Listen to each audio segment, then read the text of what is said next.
चलिए आज हम लोग पढ़ेंगे आर्थिक क्रिया के स्तर में।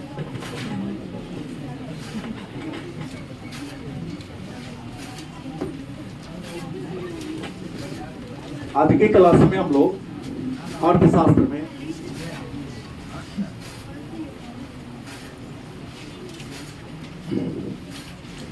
अर्थशास्त्र चैप्टर 1, इसमें हम लोग आर्थिक क्रिया के स्तर के बारे में चर्चा करेंगे।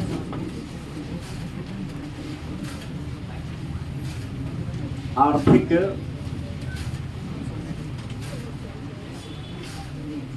क्रिया के स्तर।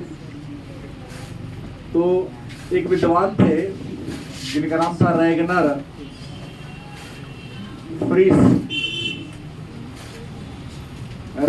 फ्रीश नामक विद्वान ने, ये जो रैगनर फ्रीश थे वो नॉर्वे के थे। कहाँ के थे? और नॉर्वे के बारे में आप सबको पता है कि नॉर्वे को मध्य रात्रि के सूर्योदय का देश कहा जाता है। मध्य रात्रि के सूर्योदय का देश किसे कहते हैं? नॉर्वे को। इसी नॉर्वे का एक अर्थशास्त्री थे, नाम था रैगनर फ्रीश, जिन्होंने आर्थिक क्रिया के 2 स्तर के बारे में चर्चा किया है। कितने स्तर के बारे में? 2 स्तर बताया है रैगनर फ्रीश ने।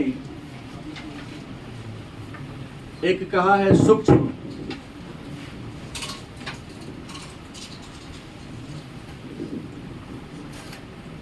अर्थशास्त्र और दूसरा कहा है व्यापक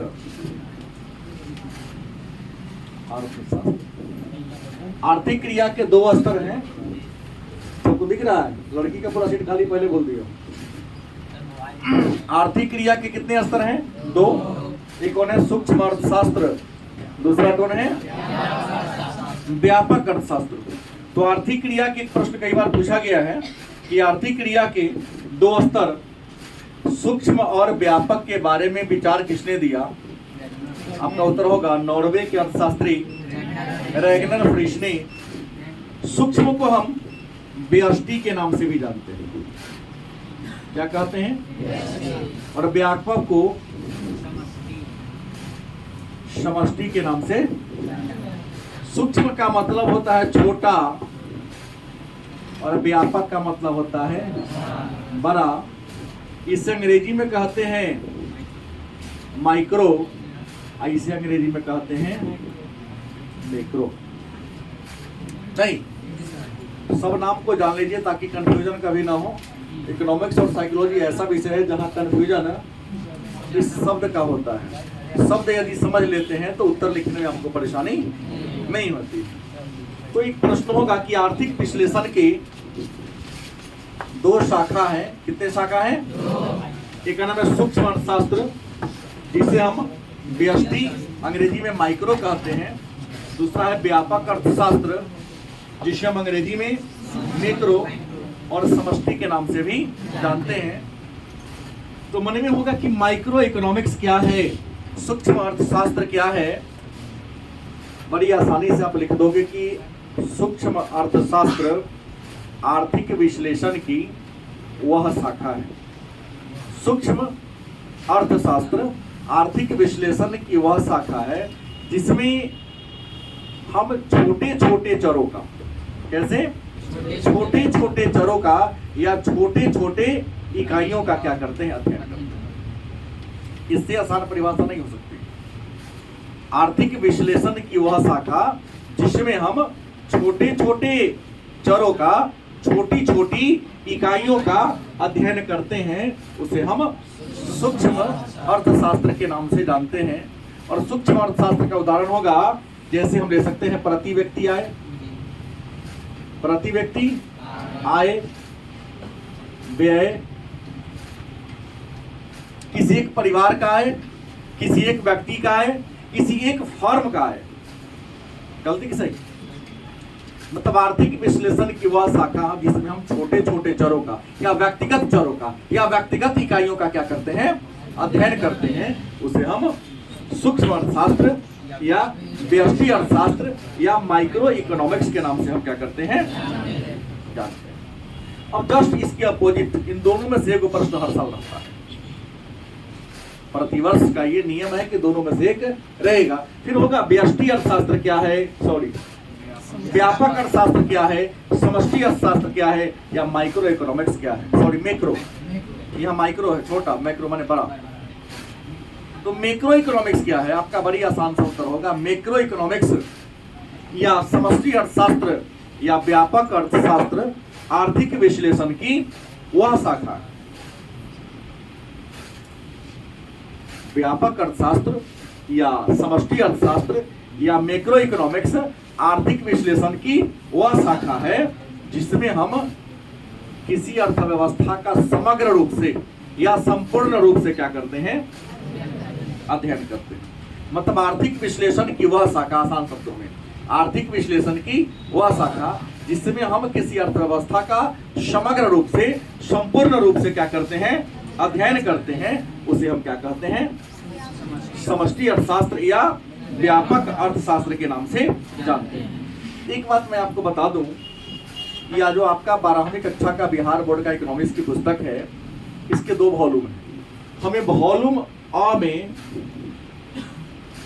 माइक्रो इकोनॉमिक्स नहीं पढ़ना है, जल्दी की सही। आपका जो वॉल्यूम ब होगा या खंड ब होगा उसमें हमको व्यापक अर्थशास्त्र पढ़ना है। तब इसकी चर्चा यहाँ छोड़ेंगे क्या। अगर 30-32 टॉपिक है तो 16-17 टॉपिक आपको सूक्ष्म ही पढ़ना है, बात समझ गए, और बाकी हमको व्यापक पढ़ना है। एक तो बात समझ गए कि सूक्ष्म अर्थशास्त्र क्या है, समझे कि नहीं समझे, समझ गए।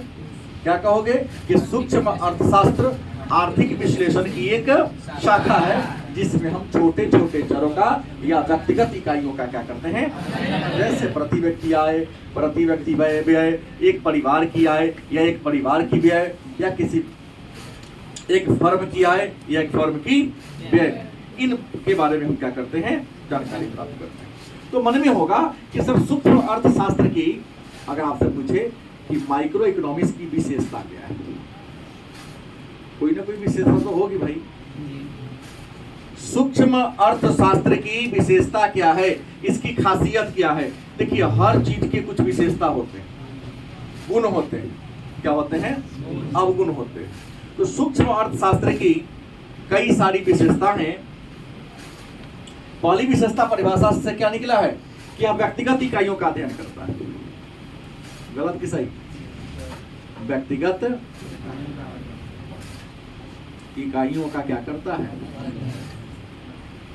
बोले है ना कि सूक्ष्म अर्थशास्त्र आर्थिक विश्लेषण की वह शाखा है जिसमें हम छोटे छोटे चरों का या व्यक्तिगत चरों का अध्ययन करते हैं। यहाँ क्या ना, यह व्यक्तिगत इकाइयों का क्या करता है, अध्ययन करता है। दूसरा है अति सूक्ष्म चरों का, अति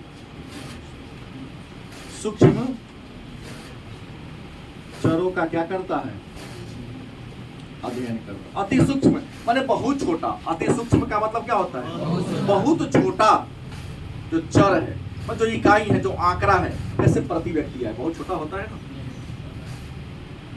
भारत के इनकम को लिया जाए प्रति वर्ष और मैं अपना इनकम जोड़ू तो हमको लगता है 0 पॉइंट पर एक 50 को 0 दे दो, तब वहां 1 लिख दो,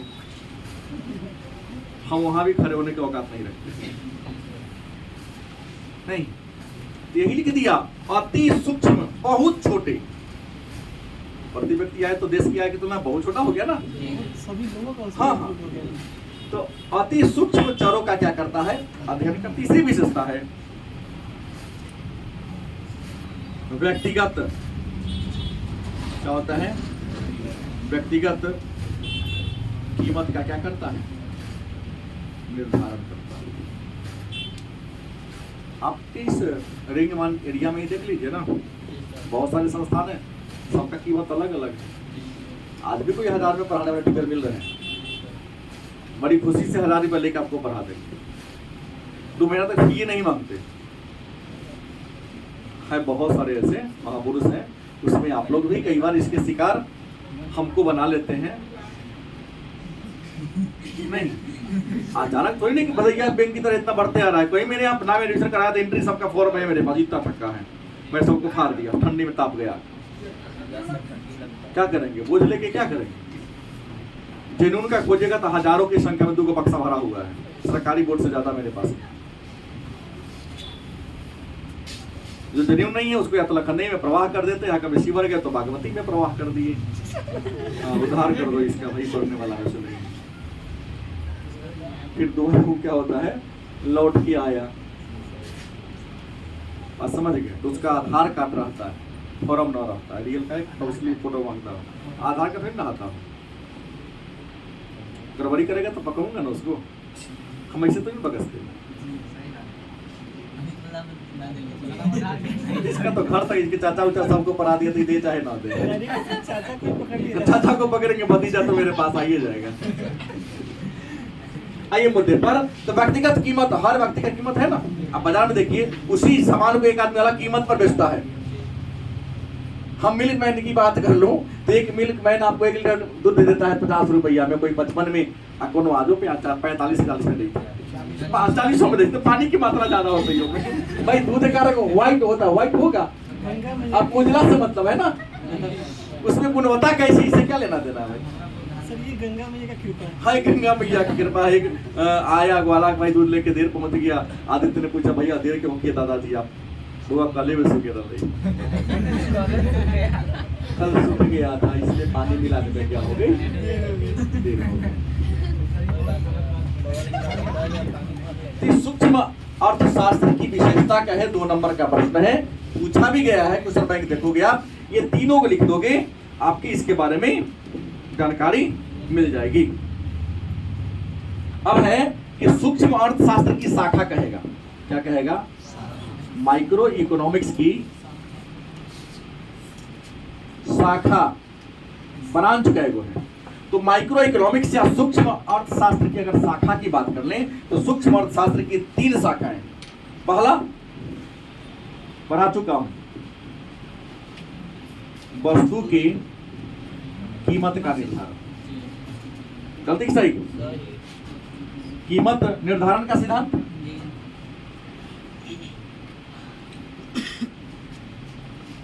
वस्तु की कीमत के निर्धारण का सिद्धांत। दूसरा क्या है, साधन के, किसका, साधन के कीमत निर्धारण का सिद्धांत। और तीसरा क्या है, आर्थिक कल्याण का सिद्धांत, आर्थिक कल्याण का सिद्धांत। देखो ये सारा 2-2 अंक का प्रश्न बनते जा रहा है।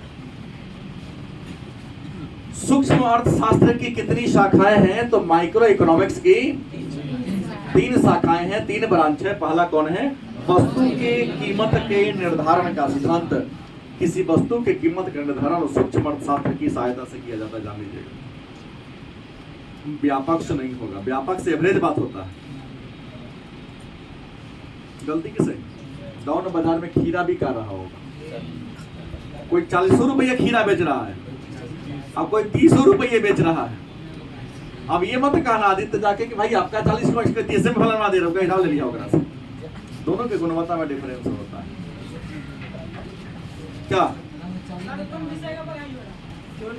ये इकोनॉमिक्स, इसके कुछ देर के बाद पॉलिटिकल साइंस होगी।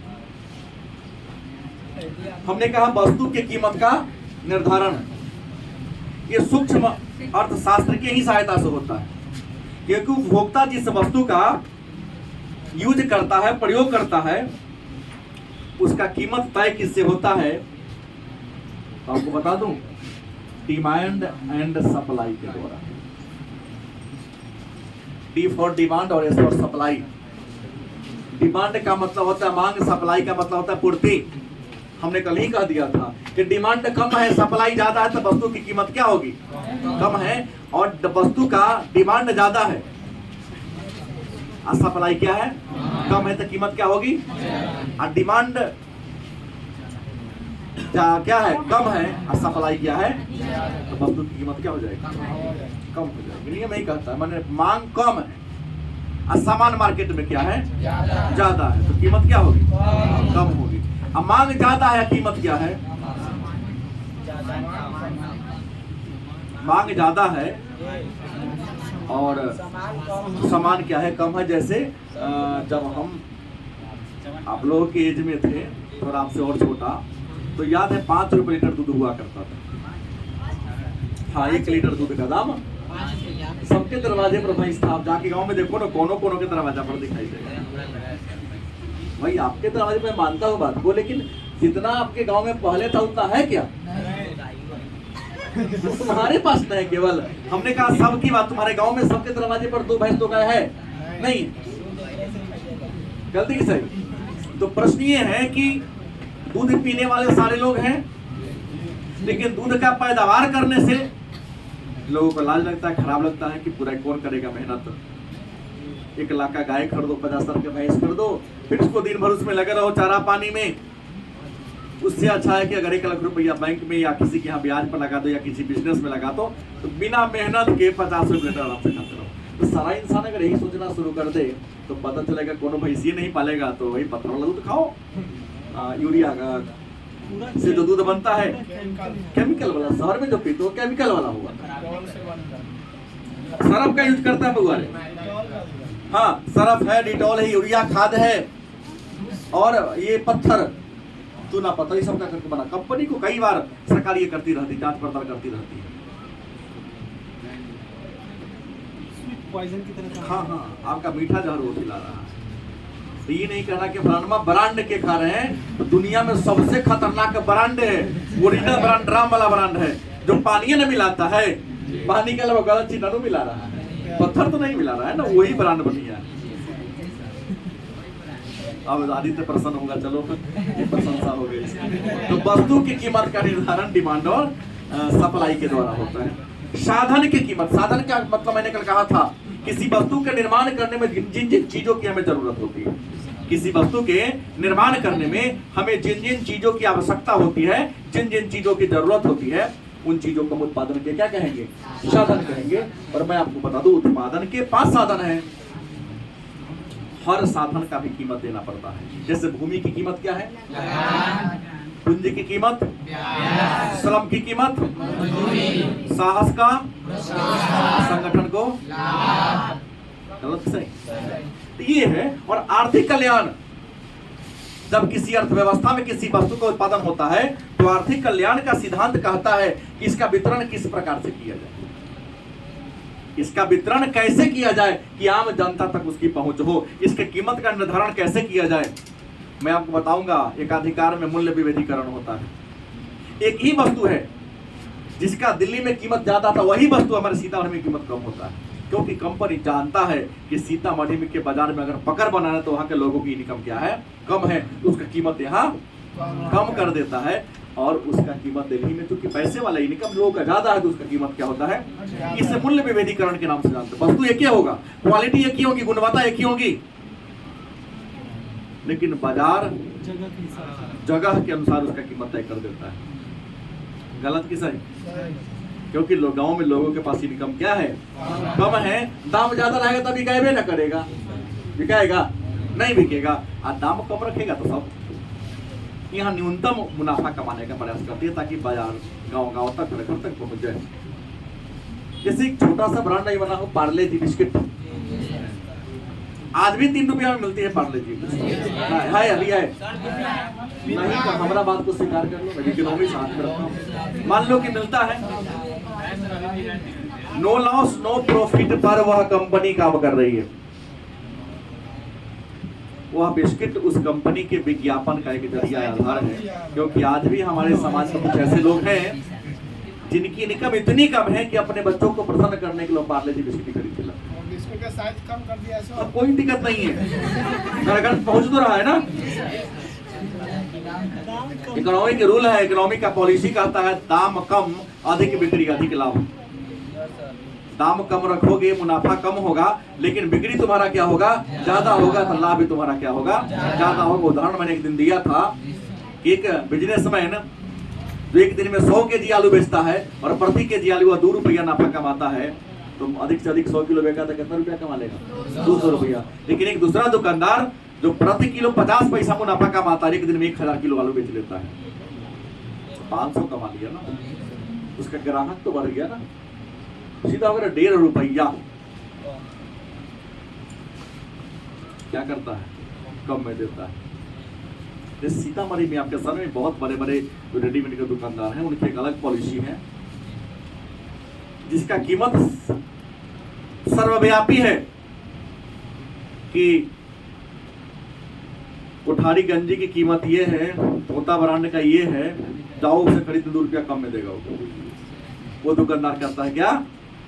अगर हर जगह 225 में बिक रहा है तो तुमको देगा 220 में देगा, और वो 5 रुपया बार्गेनिंग रख देता है शॉर्ट और जींस के दाम पर। लगा अरे बाप रे, तो 25 छोटा दुकानदार तौल उठ रहा है, ये देता है 225 से दिया 220, तो गंजी में तो तुमको कम दे दिया 5 रुपया, और उसके बाद शॉर्ट खरीदा था 50 रुपया दबा दिया, तो फायदा कितना ले लिया? 45 ले लिया ना। तो ये पॉलिसी बिजनेस की पॉलिसी है, जो दुकानदार जितना ज्यादा मुस्कुराएगा ना उतना सा 10% बेसी काटेगा। काउंटर में बैठे तो मुस्कुराते रहो, चंडाल की तरह मुंह मत करो, ग्राहक भी आएगा तो भाग जाएगा। इसलिए बिजनेस करने के लिए हाँ दोहराने करेगा तो सब भाग जाएगा, वो धाल ऊपर के भाग जाएगा तो रोकने जाएगा तो हाँ सब समझ गया, इसलिए कोई कुछ नहीं कर रहा है। गलत कि सही? हाँ बिल्कुल सही। अब एक सवाल और आता है, तो सूक्ष्म अर्थशास्त्र के मतलब माइक्रो अर्थशास्त्र का महत्व क्या है? अध्ययन करने से वो क्या लाभ है? माइक्रो अर्थशास्त्र के या सूक्ष्म अर्थशास्त्र के अध्ययन का महत्व क्या, इंपोर्टेंस क्या है? एक बात बताओ, आप में से किसकी मम्मी तसला में भात बनाती है? कोई दिक्कत नहीं होगा। आप में से कौन ऐसी है जिसकी मम्मी तसला में भात बनाती? खड़ी हो सी बात। अभी देखो क्या चल रहा है, 10 मिनट वेट करो। इकोनॉमिक्स चल रहा है। हाँ इकोनॉमिक्स की क्लास चल रहा है, वेट करो। ठीक है बैठा। हाँ हमने कहा, आपकी मम्मी ने कहा कि तसला में चावल बनाती है, क्या तसला में चावल पक जाता है तो 1 by 1 चावल को उठा कर टच करती है क्या? किसी एक दाना को टच कर लेती है। गलत सही? एक दाना को टच कर लिया, देख ले कि कौन पाकल है कौन नहीं पका, एक से सबका जानकारी। ये आम के गोदाम में जहाँ कच्चा आम रखा जाता है कार्बाइड से पकाया जाता है, क्या दुकानदार आम के सभी को टूटो के देखता है कौन पकले कौन ना पकले? एक को देखती है ना सेटअप।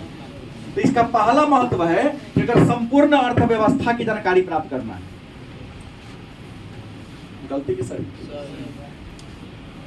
तो व्यक्तिगत 1 by 1 व्यक्ति को टच करना ही पड़ेगा। माने किसी एक व्यक्ति को भी अध्ययन करने के लिए, संपूर्ण अर्थव्यवस्था की जानकारी प्राप्त करने के लिए एक व्यक्ति का अध्ययन करना जरूरी है। जैसे कहा मैं सबसे नहीं प्रश्न करता हूँ, चारों के खड़ा करा के प्रश्न पूछ लिए, पता हमें चल जाता है कि सब होशियार वाक्य बोलो। चेहरा देख के पूछता हूँ, देखा किसका चेहरा उदास देख रहा ना आता है, वो भी देख करा दी। आज जो हमसे नजर मिलाने में शर्मा रहा है या शर्मा रही है, समझते कर याद ना, तो हमसे शर्म कैसा भाई? हमको तो बहुत बड़े थोड़ी ना। हमने प्रश्न किया, मुंडी झुकाया नीचा, मुझे याद ना, यही नहीं पढ़ी या नहीं पढ़ा है। टीचर ऐसे ही पकड़ता है, क्योंकि जिसे याद होता है नजर मिलाता है टीचर से कि सर नजर मिला कि नहीं कहता कि झगड़ा के लिए, वो कहना सर हमारा से पूछो ना, आंख मिला रहा होता कहता हमसे पूछिए। वो ये कहना चाहता है, उसका आंख का इशारा ये कहता है कि हमसे पूछिए, मैं तैयार हूँ। हम तो भूल जाते हैं तैयार वाला, लेकिन फलाना बगल वाला तैयार ना, क्योंकि हमको देख ही नहीं रहा।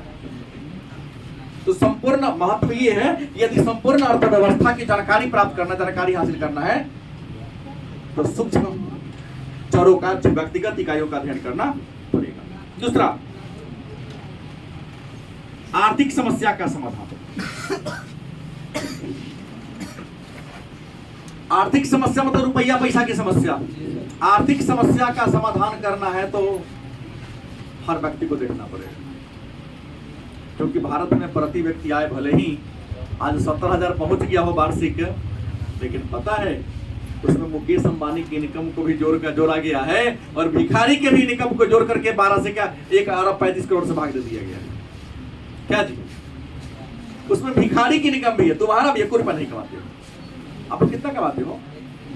1 रुपया नहीं। तो देश का सालाना इनकम में 1 अरब 35 करोड़ से क्या कर दिया गया है? भाग दिया गया। हुंडी निकाल दो, गलत हो सकता है क्योंकि तुम 1 रुपया नहीं कमाते हो। कोई कहा कि आर्थिक समस्या का समाधान करना है। रियल में प्रति व्यक्ति जो निकल रहा है वो गलत डाटा गलत है मेरा, क्योंकि व्यापक अर्थशास्त्र की सहायता से निकाला जा रहा है। तीसरा महत्व है व्यवहारिक ज्ञान के लिए। कौन ज्ञान के लिए? हाँ, अगर व्यवहारिक नॉलेज लेना है आपको तो एवरेज में ना चलेगा। रनवा गांव के लोग पढ़ने वाले, जैसे आज के हमारे शिक्षा नीति बनाने वाले जो ऑफिसर लोग हैं, या भी हम माननीय एसीएस बिहार के जो बने हुए हैं, पाठक सर के बारे में बता रहा हूँ, वो एसी में पढ़े होंगे। वो हमारे गांव की गरीबी को नहीं जानते हैं। नियम बना दे इतना बजे बच्चा आएगा इतना तक रहेगा, अरे 2 घंटा जो पढ़ने को तैयार 7 घंटा पढ़ेगा। गलती की सही? अब सरकारी विद्यालय वो ऐसे बच्चों को बुला रहे हैं जिसको बच्चा को पढ़ाई से कोई वास्ता नहीं है, उसके गार्जियन कोई पढ़ाई से वास्ता नहीं है, उस बच्चा को कहते हो 7 घंटा रहो, क्या ना रह लेगा वो। नियम बना दिया, आरटी अधिनियम 2009 में लागू हो गया क्या जी? शिक्षा का अधिकार, मौलिक अधिकार 2010 में दर्जा प्रदान कर दिया गया। बना तो 2002 में, लिखा है 1 to 5 तक एक टीचर के पीछे 30 को बच्चा होना चाहिए। जाके स्कूल में देखो ना, एक टीचर के पीछे 1 to 5 में 17 को लेकर मास्टर पढ़ाए, कपार फोड़ के मर जाएगा वो। सही बोल रहा हूँ? पहले लोगों की मानसिकता बदलनी होगी। जब तक मानसिकता नहीं बदलेगी शिक्षा का अर्थ नहीं सुधरेगा। और शिक्षा नीति बनाने की जरूरत है स्कूल पर में पढ़ाने वाले मास्टर को, न कि एसी में बैठने वाले लोगों को बनाना होगा। क्योंकि हवाई जहाज पर चलने वाला जब तक सड़क परिवहन मंत्री बनेगा सड़क खराबे रहेगा। नचनिया को स्वास्थ्य मंत्री बनाओगे तो कभी भारत के स्वास्थ्य नहीं सुधरेगा। भारत के स्वास्थ्य को सुधारना है तो डॉक्टर को स्वास्थ्य मंत्री बनाना होगा, सड़क पर चलने वाले को परिवहन मंत्री बनाना होगा, खेत में जो काम किया हो, जिसने गरीबी को देखा उससे गरीब कल्याण मंत्री बनाना होगा।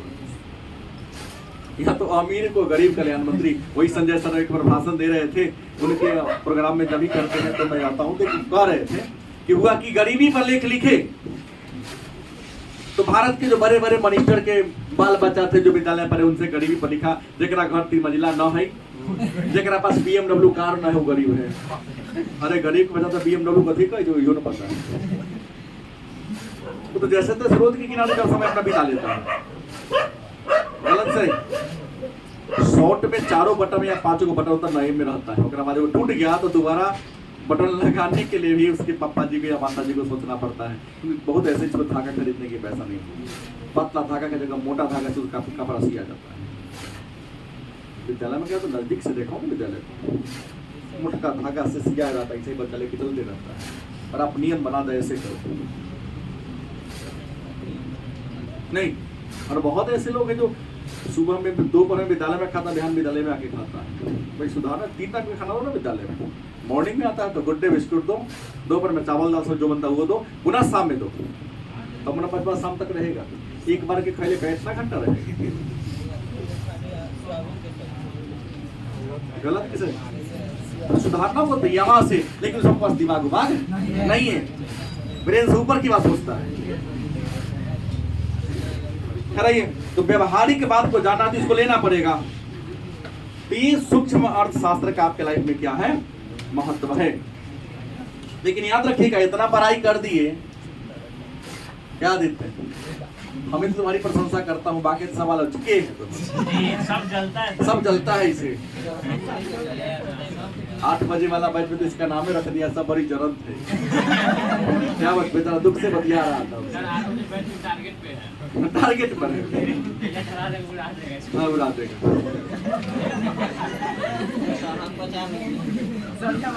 अब मेरा ये कहना है कि ऐसा नहीं कि बहुत प्रशंसा का ये है, इसकी कुछ कमियां भी हैं। क्या है? कमियां हैं, हानियां हैं, इसकी सीमाएं हैं। सीमा क्या है? तो पहली सीमा है कि सूक्ष्म अर्थशास्त्र से संपूर्ण का नहीं बल्कि अंश का अध्ययन करते हैं। किसका करते हैं? और एक खून को व्यक्ति का अध्ययन करना शुरू कर देगा, गलती की सही, तो गिनती करने वाले का नहीं कई जन्म लेना पड़ेगा तैयो ना हो। गलती की सही। जैसे वही बात मैंने कहा ना, इसने सकारी कि हमारे घर में तसला में चावल बनता है सर, तो मम्मी अगर और चावल को निकाल के कटोरी में छोड़ा शुरू कर दे तब पता चलेगा कि सब खिचड़ी बन जाएगा। भूजा नहीं बना, खिचड़ी बन जाएगा। दूसरा, सूक्ष्म अर्थशास्त्र से जो डाटा मिलता है वह पर्याप्त विश्लेषण है। कैसा विश्लेषण है? पर्याप्त नहीं है।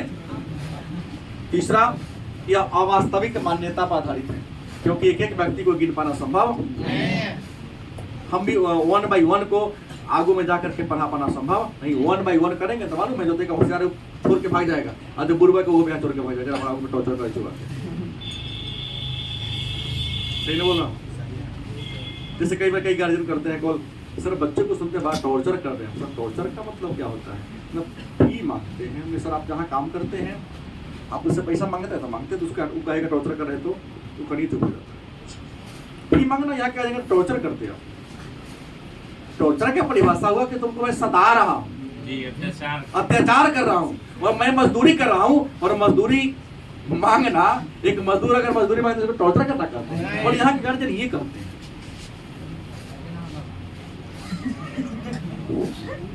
विद्वान कहते हैं कि जिसके गार्जियन अपने इनकम का पहला पैसा जहाँ इन्वेस्ट करता है उसके बच्चा वही नहीं, ये अपने नियम बना देता है। खैर ये बात अगर आप जान गए तो सूक्ष्म अर्थशास्त्र, उम्मीद है आप लोग क्या हो गए, समझ गए। अब है अर्थशास्त्र के अध्ययन के बारे में थोड़ा जान ले। परिभाषा तो जाने ही नहीं हम लोग अभी तो आर्थिक विश्लेषण की क्या हमने पढ़ लिया? शाखा पढ़ लिया। क्या पढ़ लिया? शाखा पढ़ लिया। अब हमको जानना है कि अर्थशास्त्र की विषय सामग्री क्या पढ़ना है? अर्थशास्त्र की विषय सामग्री मतलब रियल में अर्थशास्त्र है क्या? तो अर्थशास्त्र की विषय सामग्री के बारे में विद्वानों में थोड़ी सी मतभिन्नता है। एक विद्वान है जिनका नाम है बारबरा बुट्टन। बारबरा एक इकोनॉमिक्स के विद्वान थे, जिन्होंने लिखा है कि जहां भी 6 गो अर्थशास्त्री इकट्ठा होता है ना, वहां 7वां विचार आ जाता है। किसका कहना है? बारबरा बुट्टन नामक इकोनॉमिक्स का कहना है कि जहां भी 6 गो विद्वान इकट्ठा होते हैं ना, वहां 7वां विचार अपने आप प्रकट हो जाता है। रहता ना कोई। तो अर्थशास्त्र के विषय सामग्री को अध्ययन की सुविधा के आधार पर विद्वानों ने कितने भागों में? 4 भागों में क्या कर दिया? बांट दिया। पहला विचार है धन संबंधी, दूसरा है कल्याण संबंधी, तीसरा है दुर्लभता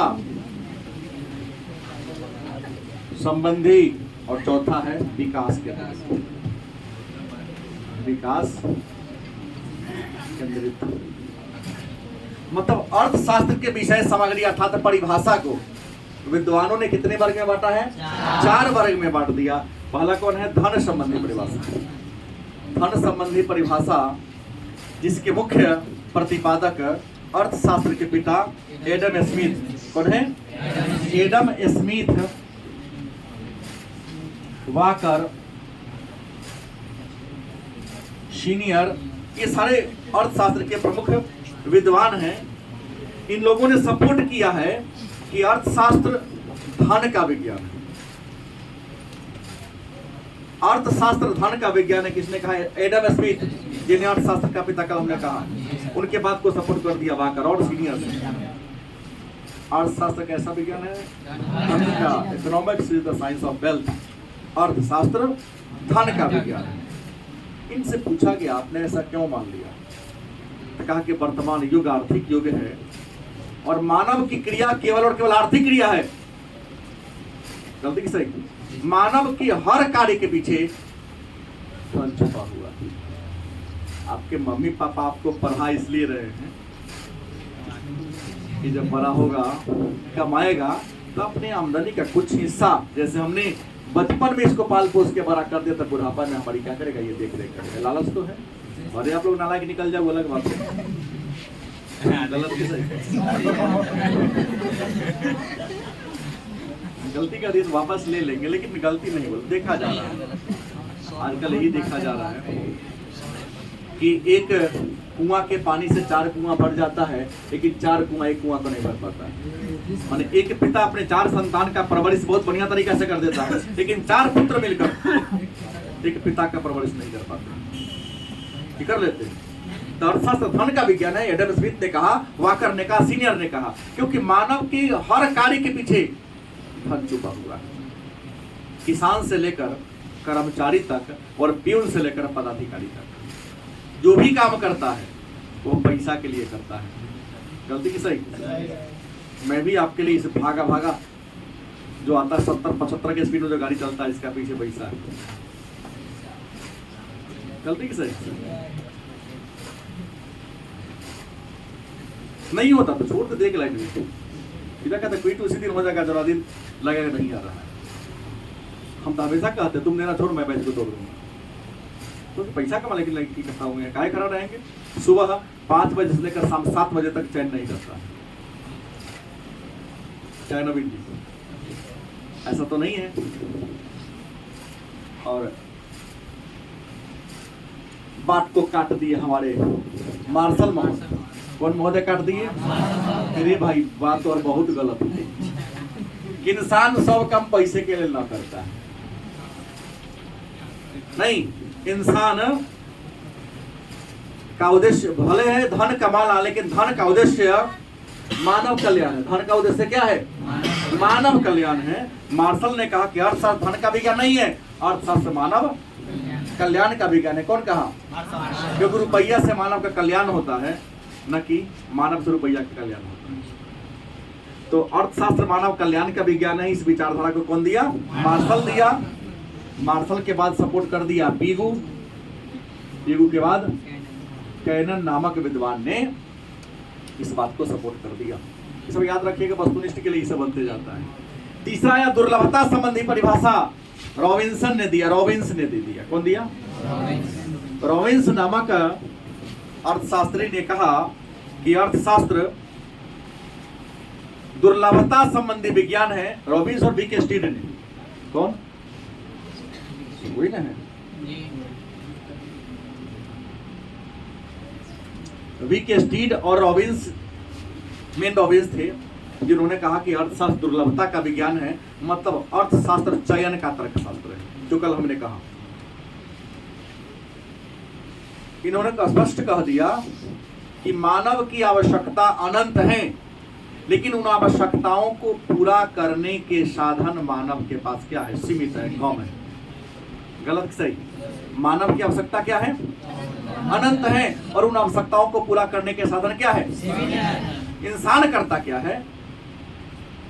सोचता है पढ़ा लिखा इंसान कि जो आवश्यकता ज्यादा जरूरी है। देखिए, हमने कहा ना, अमीरी और गरीबी के पीछे सोच की है। जो अपने धन और समय का सही उपयोग करता है कभी गरीब नहीं हो सकता है। और गरीब इसलिए गरीब है क्योंकि न धन और समय का सही सदुपयोग करना जानता ही नहीं। गलत नहीं बोल रहा हूं। वो पैसा आएगा तो इन्होंने दिखावा में बगावा देगा। वो सोचेगा यहाँ घर बना ले, जैसे हमारा गाँव में कौन घर में कहते तो मुंह देखेगा। सबसे पहले बिजनेस फंसाओ पैसा को, तो और अधिक पालन कर लो, तब लगा के अपना घर बनाओ। क्या हो? गलती की सही? आपके समझ के है ना, सोचिए। मैं जानता हूँ, नहीं बोला हूँ जानबूझ के। हाँ, भाड़ा पर रखे, मारवाड़ी से जाके सीख लीजिए। ये लोग राजस्थान से आके देखिए यहाँ कितना, यहाँ पर सीतामढ़ी में राज चल रहा है। एक पीछे कारण ब्रेन है। वो लोग कहते हैं कि मकान बनाने से अच्छा है कि जमीन खरीदो। हाँ, जमीन खरीद दो। मकान बनाने से ज्यादा बड़ा शहर के अगल में जितना भी जमीन पड़ा हुआ है सब मारवाड़ियों का है। क्यों? क्योंकि घर बनाएंगे, मान लिया कि घर बनाने में 20 लाख रुपए मेरा खर्च हो जाता है। जब हमको 5,000 के महीना पर भाड़ा पर घर मिलिए जा रहा है, तो 20 लाख हम कहाँ लगाएंगे भाई? उस 20 लाख को अगर बैंक में हम क्या कर देते हैं, रख देते हैं, तो बैंक भी अगर 3.5% ब्याज देती है, तो 20 दिया कितना होगा? 60,000। कितना हो गया? 10 करोड़ हो गया, 70,000 हो गया। और 5,000 से 12 पैसा 10 बचत है ना, 10 रुपया क्या हो गया? कोई टेंशन नहीं है। बिजली खराब हुआ, मदेरा मालिक को कहेंगे भाई बिजली खराब हो गया, ये समस्या हो गई, ये सब आप कहेंगे कि ना कहेंगे? या तो सारा टेंशन आपने लेना, पेंट कराना है था, पॉलिश कराना है था, कलर खराब हो गया तो मोटर खराब हो गया, और यहाँ तही खाया। वैसे 2 साल पहले की बात, मैं आ रहा था कहीं से, गाड़ी ऐसा नंबर मिस्त्री था, गाड़ी सर्विसिंग कर दिया, हैंडल कसबे नहीं किया, मैं उसी लूज हैंडल से मोतिहारी चला गया, मोतिहारी से एक आदमी चला कहा सर आपका हैंडल तो कसा हुआ है, ये नटे नहीं लागल है, हम स्लो चलाते थे। इससे पहले वाली गाड़ी थी, हम मिस्त्री के यहाँ गए हो, कसते से खुला रह गया है, कस रहा था, तो उसका एक मित्र आ रहा था, दिल्ली से छठ का समय था, वो आने से पहले फोन कर दिया कि गाड़ी ठीक कर रखिए वाला, कहा कि सर हम उसको बहुत समझाया, कितना रुपया का मिले, 36,000, तो गाड़ी ठीक कर, हम चलेंगे कि ना, गाँव में घूमेंगे कि ना। वो आया 25,000 के क्या कर लिया, गाड़ी खरीद लिया, बच गया, क्या 1,000 रुपया हो गया पास, 10,000 चांद घुमाया गया तक, गाड़ी बेच के कर्जा लेके चल गया। शौक है ना, शौक है तो बिना छप्पर के घर में रहो। इकोनॉमिक्स तो ही सिखाया इन्होंने, दुर्लभता संबंधी परिभाषा में मैंने दिया है कि रॉबिन्स ने कहा दिया अर्थशास्त्र चयन का तर्कशास्त्र है। मानव की आवश्यकता क्या है? अनंत है, और आवश्यकता को पूरा करने के साधन क्या है? आपको चुनना पड़ेगा, जो जरूरत ज्यादा महत्वपूर्ण है उसे पूरा करो, अगर आप बिना भी काम कर सकता उसको इग्नोर करते रहो। फिल्म ना देखते तो जीवन जाता है कि ना जाता, बिना मोबाइल के जीवन जाता है कि ना जाता, जाता ही।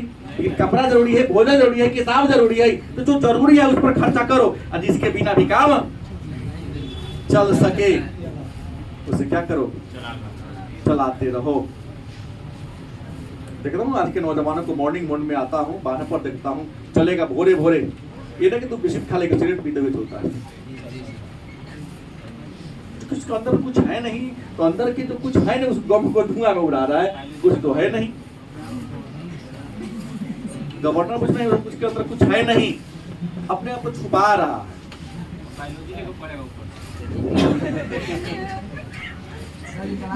चयन का तर्क शास्त्र समझ गए कि तुम्हारे जीवन में आवश्यकता अनंत है, आवश्यकता को पूरा करने के साधन क्या है?